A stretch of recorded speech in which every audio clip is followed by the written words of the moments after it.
This is a video in clinical medicine from the New England Journal of Medicine.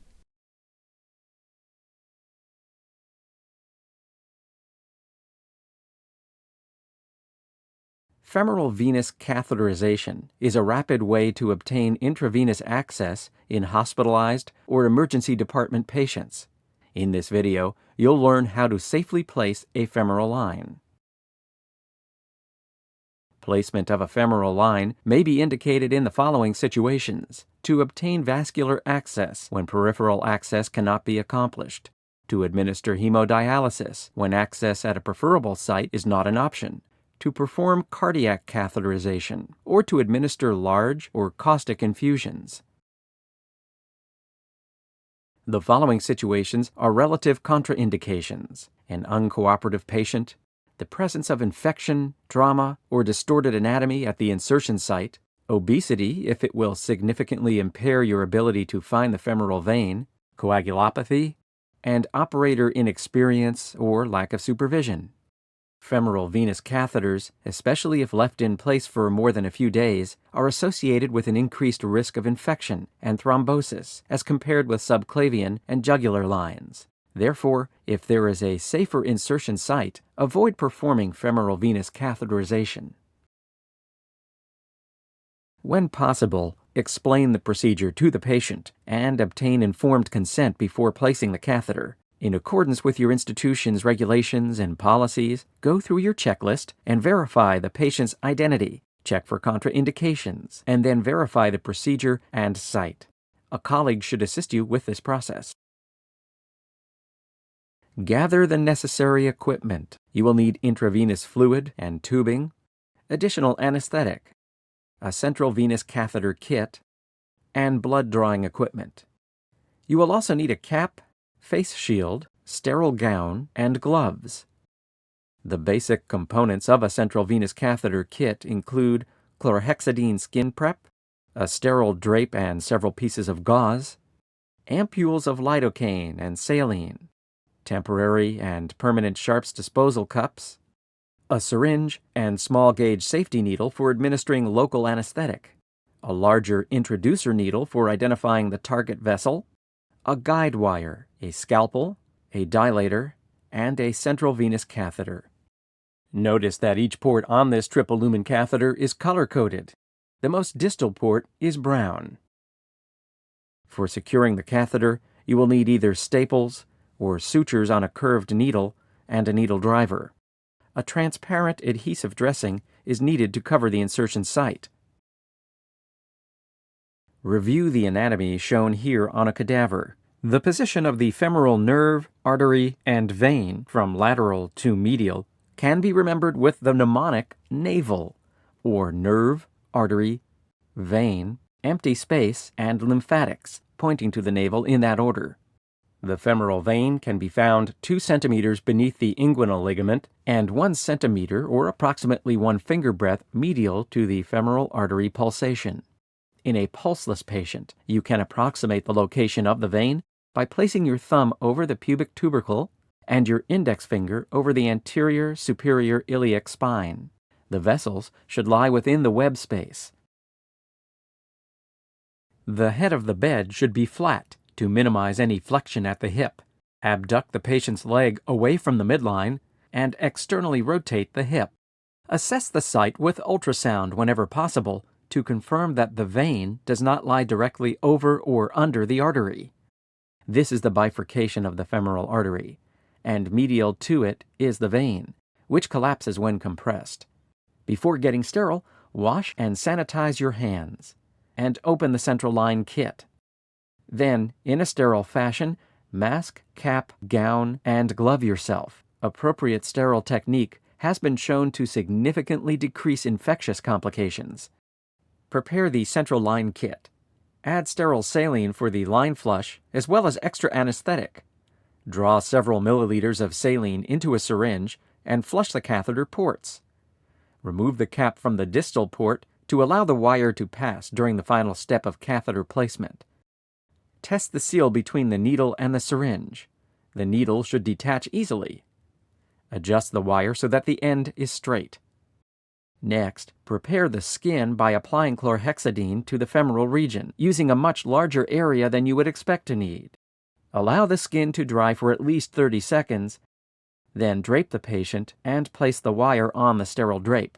Now, anesthetize the region. The amount of 1% lidocaine provided in standard kits is often too little and too short-acting. Obtain additional lidocaine with epinephrine or bupivacaine, both of which last about 2 to 4 hours. Use a syringe and a 25 gauge or smaller needle to deliver the anesthetic. Alternatively, you may use a longer, small gauge finder needle to anesthetize deeper tissues. Test the site to confirm that the region has been properly anesthetized. Adequate analgesia will increase your patient's comfort and your chance of success. Several studies have shown that using ultrasound to assist in the placement of a central line increases success and reduces patient complications. This animation demonstrates how to scan the femoral region and accurately locate the femoral vein. The ultrasound screen shows a cross-section of the femoral vessels. Objects close to the probe appear at the top of the screen, whereas objects far from the probe appear at the bottom. Notice that the probe has a mark on one side. This index marker corresponds to the green dot on the monitor. Choose a linear, high-frequency probe for best resolution. Begin by covering the ultrasound probe with a sterile sleeve as shown. Apply gel to the inside and outside of the protective covering. Make certain to use a sterile gel on the outside. The ultrasound monitor should be facing you and placed to the side of the patient where you are standing. Position the probe with the orientation mark to the patient's right. Notice now that your left also corresponds to the left of the monitor. This is the artery, which is pulsating, and just medial to it is the vein, which collapses when compressed. Position the probe so that the vein is in the center of the screen. Insert the needle at the center of the probe and watch the monitor to see the needle pierce the vein. Once you see a flash of blood, take the ultrasound probe off the patient and continue with the procedure. The modified Seldinger technique minimizes the risks associated with intravenous catheter placement by locating the vessel with a needle and introducing a guide wire into the vessel lumen. There are 5 steps to proper technique. First, find the vein with the introducer needle. You will know when you are in the vein when non-pulsatile venous blood is identified. Second, advance the guide wire into the vessel lumen. Third, withdraw the needle and use a scalpel to cut the skin adjacent to the wire. Fourth, dilate a tract from the level of the skin into the vessel lumen. Fifth, advance the catheter over the guide wire into the vessel, while maintaining control of the guide wire at all times. When not using ultrasound, palpate the artery and insert the introducer needle at a 45-degree angle from the skin while aspirating with the plunger. To avoid an arterial stick, know where the artery is by maintaining palpation of the arterial pulse whenever you are advancing the needle. Now stabilize the needle with your other hand. This is the most common time for the needle to dislodge from the vein. Preserve the exact angle and depth of the needle by resting your hand on the patient. Detach the syringe with a twisting motion and thread the wire, holding the wire at all times. Remove the needle and use the scalpel to nick the skin at the site where the wire enters the body. Hold the scalpel so that the sharp end of the blade is away from the wire. Use the dilator to make a tract through the tissues. Hold it close to the skin and use a twisting motion to advance the dilator. There is often heavy bleeding from the insertion site after the dilator is removed, so be prepared to hold pressure with some gauze. Remove the dilator and thread the catheter onto the wire.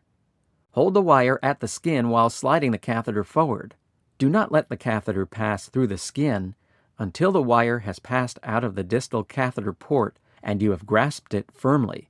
Remember, do not let go of the wire. After you have threaded the catheter, remove the wire, aspirate blood from each port, and flush with saline or heparinized saline. Now that the catheter is in place, secure the catheter using the suture material or staples found in the kit. Be sure that the patient knows you are going to be securing the line. Confirm local anesthesia. and provide additional anesthetic if necessary. Staples are more convenient and decrease the risk of needle sticks, but may not secure the catheter as well as sutures. When you have finished, apply a sterile, transparent, occlusive dressing over the site. If there is good flow on initial aspiration, and the wire does not pass through the needle, remove the wire and reconfirm flow into the syringe. If you are unable to reaspirate blood into the syringe, it's possible that the needle has been advanced through or pulled back out of the vein. Adjusting the depth of the needle until blood can be aspirated will allow proper positioning of the needle for readvancement of the wire. If the wire will not pass despite good blood flow, flattening the angle of entry or twisting the wire in your fingers to change the direction of the distal end may allow passage of the wire. Never force the wire against resistance. It may be kinked or extraluminal. Femoral venous catheterization is not a risk-free procedure. The following are possible complications: infection, hematoma, arterial puncture, fistula, pseudoaneurysm, and catheter embolization. You may be able to prevent the development of a hematoma by reducing the number of attempts and applying pressure after withdrawal of the needle or catheter. If you puncture an artery, apply pressure to the site for at least 10 minutes. Infection risk can be minimized by applying a sterile dressing, reducing manipulation of the line, accessing the line under sterile or clean conditions, and removing the line as promptly as possible. After you have finished, be sure that all sharps have been removed from the patient's bedside and placed in a sharps container. Deposit the remaining trash in an appropriate receptacle.